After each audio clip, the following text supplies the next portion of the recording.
네, 여러분 안녕하십니까. 지난 한 주 동안 저희 시청자들께서 가장 뜨거운 반응을 보여주셨던 그런 영상 중에 하나가 윤석열 대통령의 자유총연맹 기념식장에서의 그 연설을 소개한 내용이었습니다.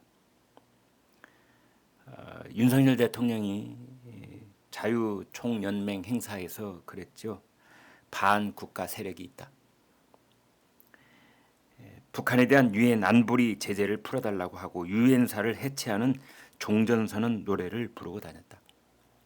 반국가 세력이라는 규정도 규정이고 종전선언이라는 노래를 부르고 다녔다라는 그 핵심적 지적의 발언도 그 발언이고, 제가 봤을 때는 이것이 아마도 그쪽에 있는 이 반국가 세력들, 그쪽 진영들에게는 어마어마한 충격이었던 모양입니다.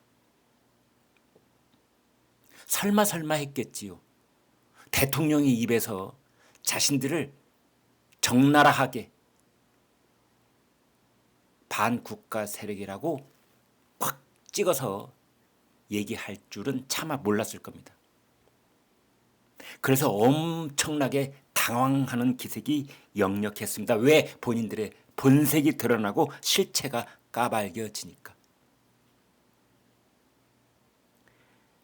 그 사람들 입장에서 본다면은 대통령이 이 정도로 적실하게 자신들의 정체를 얘기할 줄은 몰랐던 것이지요. 그 당황한 가운데, 충격을 받은 가운데 그쪽에서 할 수 있는 말이 이제 겨우 대통령이 극우다, 익스트림 라이트, 극우다, 이제 이런 공격을 했던 겁니다. 그러자 용산 대통령실에서 공식적인 반응이 나왔는데, 좋다, 그런 식으로 말하지 말고 윤 대통령의 발언 중에 무엇이 사실과 다른지, 그리고 윤 대통령이 극우라면 너희들은 뭐하냐? 너희들은 극좌냐? 윤 대통령이 그쪽을 향해서 반국가 세력이라고 했다면 너희들이 애국 세력이냐? 좀 말이 되는 것 같기도 하고 안 되는 것 같기도 하지만 매우 핵심을 찌른 말임에는 분명합니다. 너희들의 정체를 밝혀라. 너희들의 입으로. 너희들은 뭐냐? 이렇게 지적하고 나온 것이지요. 대통령실의 고위 관계자가 조선일보에게 이렇게 말했습니다. 대한민국을 겨냥해서 북한이 핵과 미사일을 고도화하고 있는 와중에, 제가 기회 있을 때마다 말씀드리는데요. 지금 세계에는 핵을 가진 나라가 9개 나라가 있습니다. 그 9개 나라 중에서 유일하게 북한의 김정은만이 특정 국가, 특정 지역을 딱 노골적으로 겨냥해서 나는 거기를 선제적으로 핵을 사용해서 공격하겠다라는 발언을 하고 있는 유일한 정권입니다. 이제 김정은 정권이 대한민국 땅에 대해서도 여러 번 노골적으로 공격하겠다는 얘기를 핵으로 그런 얘기를 했는데, 그런 와중에 윤 대통령이 지칭했던 그 반국가 세력들이 전 세계 각국을 돌아다니면서 대북 제재를 해제해 달라고 읍소한 것은 명백한 사실 아니냐? 이렇게 반박을 한 거죠. 맞는 얘기입니다. 멀리 갈 것도 없이 문재인 대통령, 멀리 갈 것도 없이 프랑스 갔을 때 마크롱 대통령 만나서 마치 그 뭐라고 해야 될까요? 그 전혀 그냥 서로 다른 말 하는 거죠. 동문서답. 문재인 대통령은 제재 풀어주세요. 김정은의 뭐 비핵화 의지를 제가 잘 알아요. 뭐 확실해요. 제재 풀어주세요. 그러고 지금 마크롱 대통령 거기도 들은 척도 안 하고 지금 북한에 대해서 국제사회가 강력한 경제 제재를 하는 것만이 김정은의 핵무장 의지를 약화시킬 수 있는 유일한 길이다. 이런 식으로 답변을 했지 않습니까?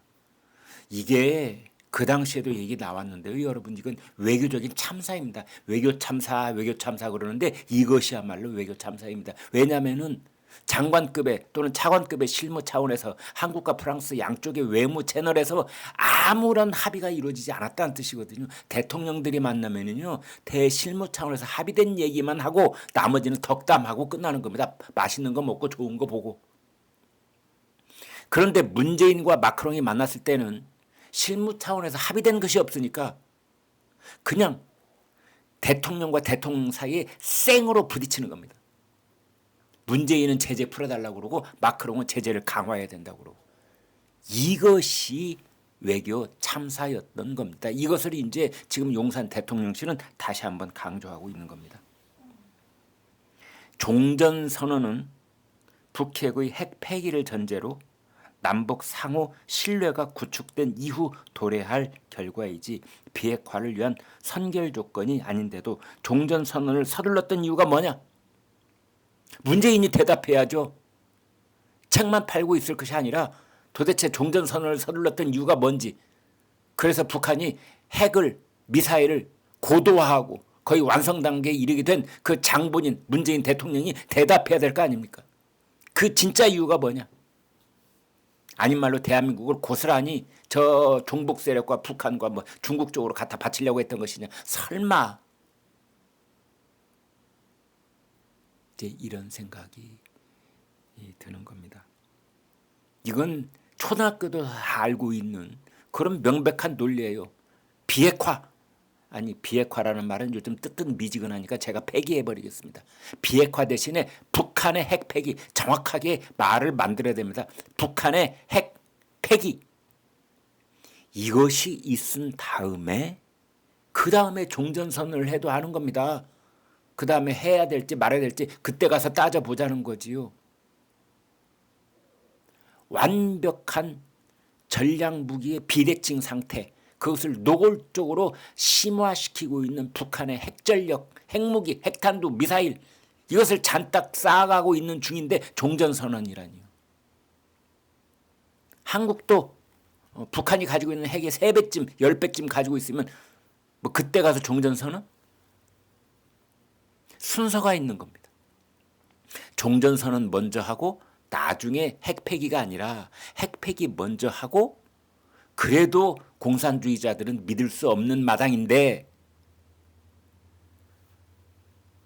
문재인 정권은 정반대로 얘기를 했던 것이고 그때 세계 여러 나라 뭐 미국, 유럽 할 것 없이 돌아다니는 사람은 문재인 대통령도 있고 또 문아무개 있잖아요. 그 양반 이런저런 자리에서 마이크만 주어지면 비슷한 얘기 많이 했지 않습니까?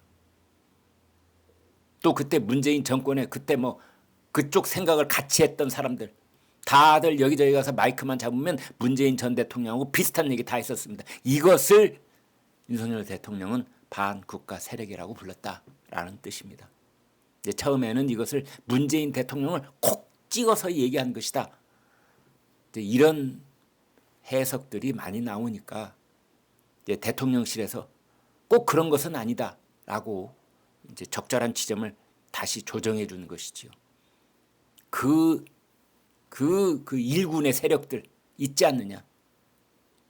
사실은 문재인 대통령이 처음부터 이런 것에 대한 굳은 생각이 있었다기보다는 주변에서 부추겨가지고 문재인 대통령이 마치 꼭두각시처럼 얘기할 그런 측면도 있다는 그런 분석이 집권 초기부터 얼마나 많았습니까? 그래서 반국가 세력이라고 하는 것은 이러한 모든 생각들이 문재인 대통령이 앞장서서 처음부터 부르짖기 시작했다는 것이 아니라 그 당시에 80년대부터 이 키워왔던 일군의 세력들 이른바 386, 586이라고 했던 그 운동권 세력들의 생각이 문재인 전 대통령 입을 통해서 나왔다면 그 세력들을 윤석열 대통령을 가리켜서 반국가 세력이라고 지칭한 것이다. 이렇게 대통령실은 이야기하고 있는 겁니다. 유엔사가 종전선언을 통해서 해체가 되면 북한이 남침했을 때 유엔의 자동 개입이 무산이 되고 그렇습니다. 우크라이나 지금 보고 계시지요? 온 세계가 러시아의 항거에서 그렇게 한 목소리로 지금 러시아를 비난하고 우크라이나를 지원하고 있지만 여러분 여기서 똑똑히 알아야 될 것은 뭐냐? 우크라이나의 땅에 전 세계 그 어느 나라고 지상 병력이 단 한 명도 파견되고 있지 않다는 사실입니다. 만약 한반도에서 비상 상황이 벌어져서 북한의 인민군과 북한의 탱크와 북한의 핵무기가 한반도 이 대한민국 영토에 떨어지기 시작했을 때 전 세계가 지원하겠지요. 북한 비난하겠지요. 그러나 6.25 때처럼 전 세계에 대한민국을 지원한다는 그 나라들의 육군 병력이 이 땅에 올 것인가? 여러분 장담하십니까 혹시? 알 수 없습니다. 알 수 없습니다. 우크라이나를 보십시오. 그런데 지금은 우리한테 유엔사가 있기 때문에 형식적 논리에 따라서 자동으로 개입할 수 있게 돼 있는 겁니다. 만약 종전선언에 따라서 유엔사가 해체가 되면 한반도 유사시에 중국은 압록강만 건너서 그냥 건너오겠지요. 러시아도 두만강 건너서 그냥 건너오겠지요.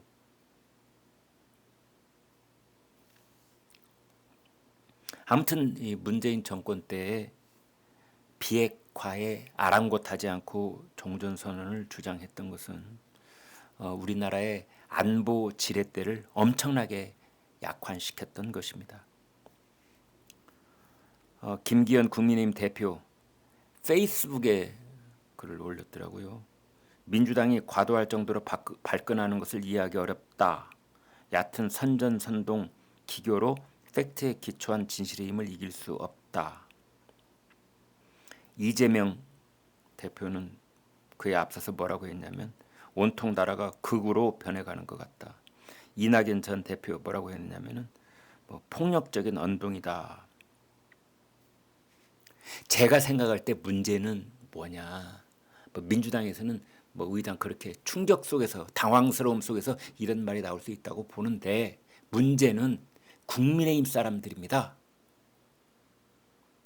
윤석열 대통령은 핵심을 찌르는 그리고 가장 정직하고 적나라하고 강력한 말을 하고 있는데 오히려 국민의힘 지도부와 국민의힘 현역 국회의원들이 총선을 의식해서 그런지 뜨뜻미지근하고 비겁하고 끝까지 눈치를 보는 그런 발언으로 일관하고 있다는 점입니다. 거꾸로 해도 한참 거꾸로 된 겁니다, 여러분. 이게 진짜 문제입니다. 국민의힘 지도부와 국민의힘의 현역들이 눈치 보지 않고 핵심을 찌르는 반국가 세력들에 대한 정확한 정의를 내리고 그들의 정체를 까발려서 얘기를 하고 이런 판들이 줄을 이어야 되고 그것에 적절한 중심을 잡는 얘기가 마지막에 대통령의 입에서 나와야 됩니다. 그런데 지금의 용산 대통령실과 이 대통령과 그리고 국민의힘 집권 여당은 모든 게 거꾸로 되어 있습니다. 대통령 입에서 먼저 핵심을 찌르는 적나라한 얘기가 나오고 나중에 국민의힘은 이리저리 눈치 슬슬 보면서 눈알 굴리는 소리가 여기까지 들려요. 그래가지고 적절하게 적당하게 무두질한 말 있잖아요. 이게 대통령 말이 옳다는 건지 그러다는 건지 도무지 알아먹을 수 없는 말들. 그런 말로 마지못해서 지도부에서 몇 명이 이 말을 하는 둥 마는 둥 하고 그냥 넘어가고 야당의 어떤 공격을 대통령 혼자서 다 감당해야 하는 그런 프레임을 방치하고 있다는 것. 그따위로 어떻게 총선을 치르겠습니까? 어떻게 총선을 치르겠습니까? 지금 민주당 욕할 때가 아닙니다. 네. 지금 그렇게 돼 있는데 아무튼 이번에 그 반국가 세력 요즘 라디오만 틀면은 저쪽 진영의 경도되어 있는 라디오에서 그런지 모르지만 아무튼 이 반국가 세력이라는 말에 대해서 모든 출연자들이 대통령을 비판하더라고요. 근데 그것을 그 속뜻을 그 진짜의 뜻을 정확하게 해석하고 지적하고 또는 그것을 옹호하고 응원하고 이런 발언은 단 한 번도 들어볼 수가 없었습니다. 심지어 국민의힘과 우파 진영을 대변해서 라디오에 나왔다는 사람들조차 그런 말에는 눈치를 보고 있더라고요. 반국가 세력이라는 말에 전부 다 겁을 먹고 있는 겁니다.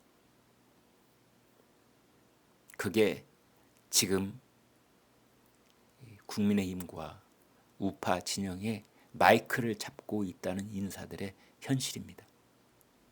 큰일 났습니다. 네, 구독, 좋아요 부탁드립니다. 고맙습니다.